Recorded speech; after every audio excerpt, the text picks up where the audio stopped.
Hey guys, have we got a cool custom to talk about today? Now this is my knife. This is one of the most recent ones that I've purchased. I kind of was, I don't know, I don't want to say I was done buying knives once I got the battle in March, but yeah, it changed me. And I've talked about that before, so I won't ramble too much about that. Um, but my good buddy, 50 Shades of Slash, had this up for sale.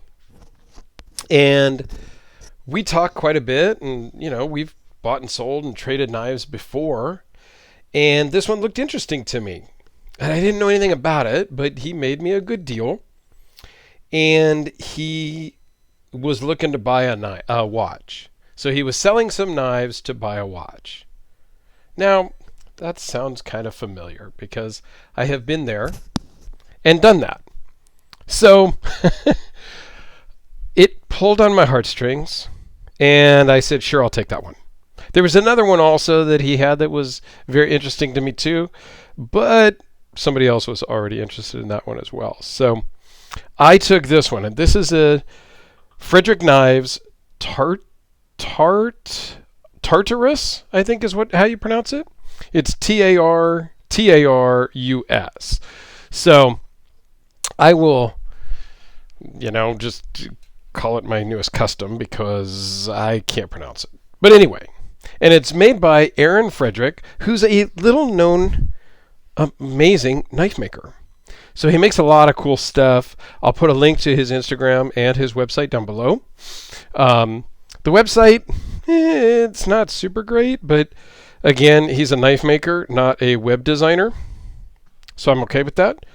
He's been making knives since '94, and he does all by hand. Like, this particular one is a Chad Nichols Damascus, but a lot of his knives, he actually forges all the Damascus himself. Here in the United States, he's in West Liberty, Kentucky, and he was a retired Navy veteran. So, little bit about him. You can go check out his website. It has more information about him, and he does a bunch of stuff on Instagram and whatnot as well. So let's dive into the specs first, and then we'll zoom in and take a look at it a little bit closer.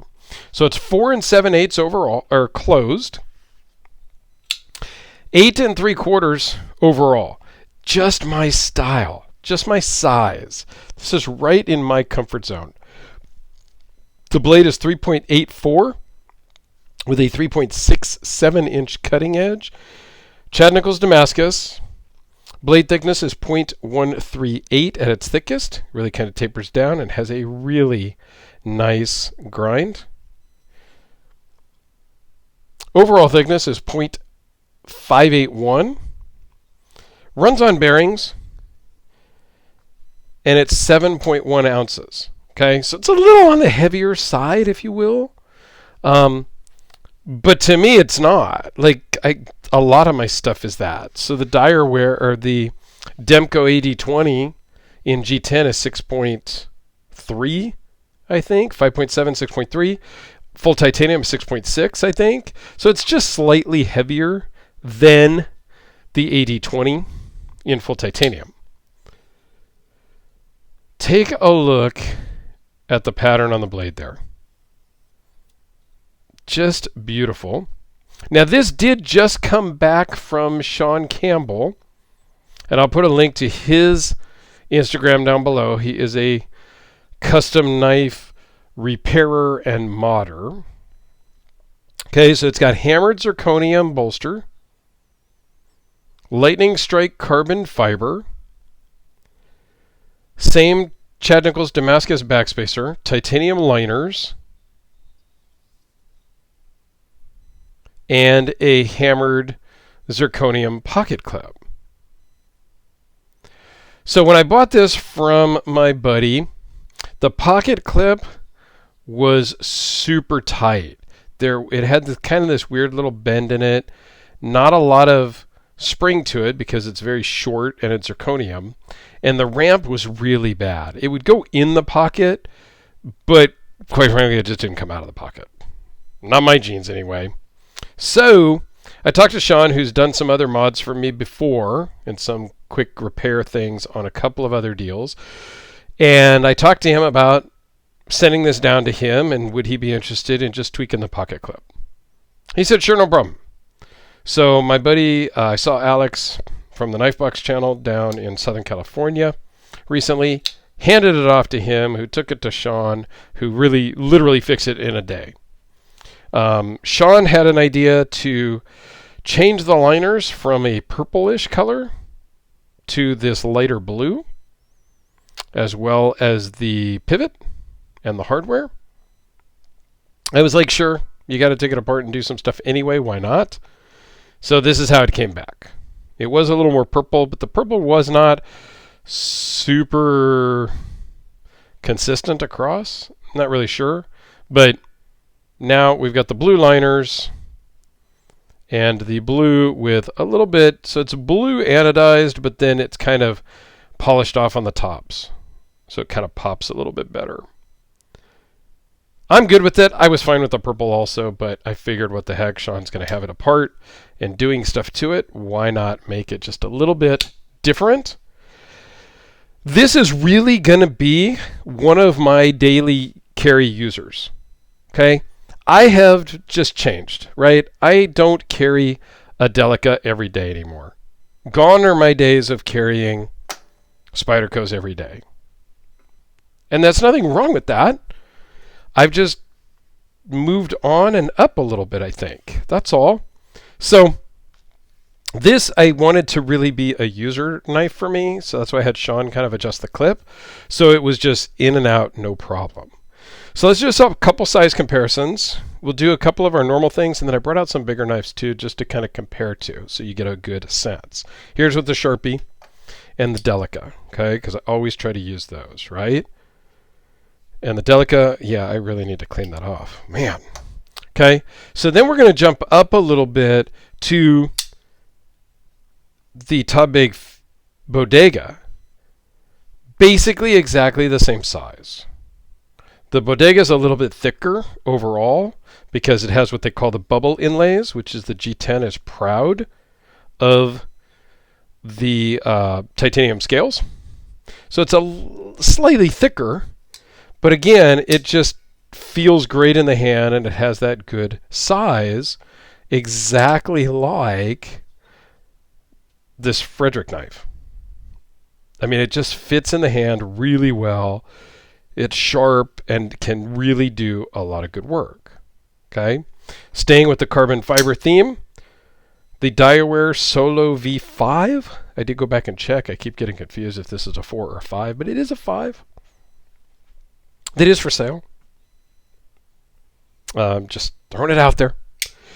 So again, this is much thicker also. These are just big and thick, overbuilt, but gives you kind of a size because I think the Daiware Solo is a pretty popular knife in the overbuilt world.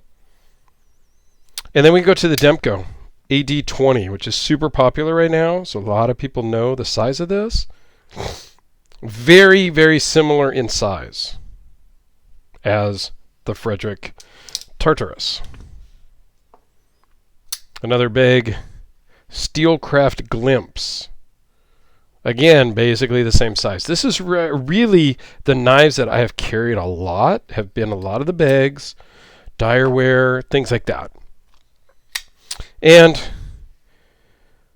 we can't do something cool without the Hellraiser. So the Hellraiser is a little bit shorter and it's a little bit smaller in the hand, but same overall ballpark, right? These knives are in that bigger ballpark than the Kubi, than the Delica. You know, it's just a different ballpark. This is kind of where I like to live in size-wise because it just fits my hand. This is really good too. I do enjoy this and I carry this a lot. More than I thought I would, honestly. But I think this may be one of my newer, you know, fancy but daily carry, not afraid to use it, scratch it.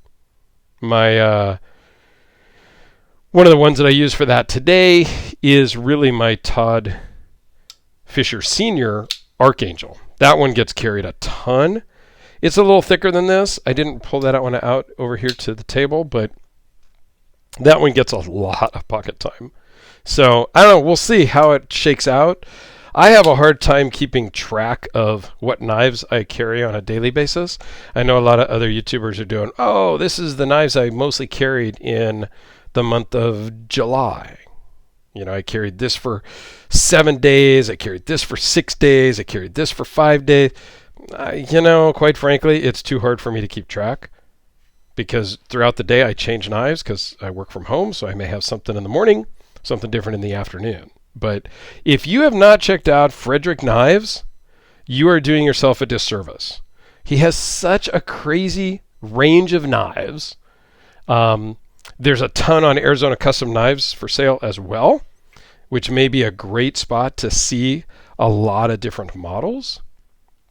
So go check him out. Check him out on Instagram. I'll put several links down below to Frederick Knives so you can find him easily, as well as Sean Campbell, who does my modding work and repair work for me if it's not a warranty type thing. I always go to the maker normally first if it's a warranty thing or if it's a new knife. But when I buy it second, third hand, sometimes I just want to get it done and I just ship it off to my buddy Sean and he takes care of whatever I need. So great resource for you there also. But I'll put links down below. So thanks for watching, guys. I do greatly appreciate it. This is really just a fantastic knife.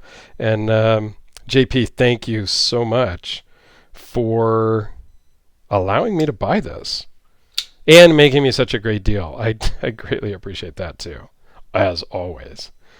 All right, guys, have a great day, and we'll see you tomorrow.